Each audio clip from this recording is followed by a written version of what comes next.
संबंध भाष्य। यह स्वप्न में विज्ञान में आत्मा को स्वयं ज्योत दिखाया गया है। स्वप्न स्थान और जागृत स्थान में संचार के द्वारा उसके देह और इंद्रियों से भिन्नता दिखाई गई तथा महामात्स के दृष्टांत से असंगता के कारण उसका काम और कर्मों से पार्थक्य भी प्रदर्शित किया गया है। फिर धिंतीव इत्यादि वाक्य से यह दिखाया गया है कि अविद्या का कार्य स्वप्न ही है। इसे स्वतः ही आत्मा पर अनात्म धर्मों का आरोप करना तथा अनात्म धर्म होना अविद्या का स्वरूप दिखलाया गया। इसी तरह मैं सर्व हूं ऐसा मानता है, वह इसका परम लोक है। इस वाक्य द्वारा प्रत्यक्षतः स्वप्न में ही सर्वात्म भाव विद्या का कार्य दिखलाया गया। वहां सर्वात्म भाव इसका स्वभाव है।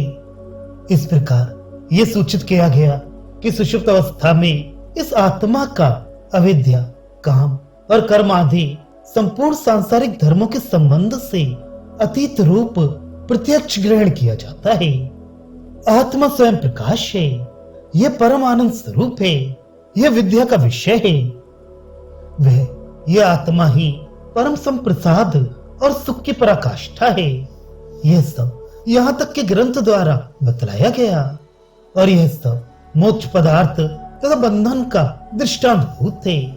विद्या और अविद्या के कार्यभूत इन मोक्ष और बंधन का हेतु और विस्तार के सहित निरूपण किया गया, किंतु वह सब दृष्टांत रूपी है।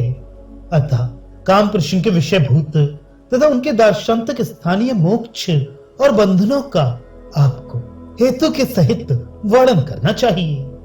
इसी से जनक फिर प्रश्न करता है कि इससे आगे मोक्ष के लिए ही उपदेश कीजिए।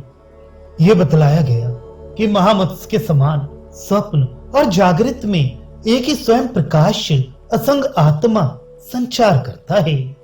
जिस प्रकार यह मृत्यु के रूप देह और इंद्रियों को त्यागता एवं ग्रहण करता हुआ महामत्स्य के समान क्रमशः स्वप्न और जागृत स्थानों में संचार करता है, उसी प्रकार जन्म और मरण को प्राप्त होता हुआ भी मृत्यु के रूपों से संयुक्त और वियुक्त होता है। दोनों लोकों में क्रमशः संचार करता है। इस वाक्य द्वारा संचार को स्वप्न और जागृत के अनुसंचार के दार्शनिक रूप से दिखाया है। उस संचार का यहाँ उसके कारण सहित विस्तार पूर्वक वर्णन करना है।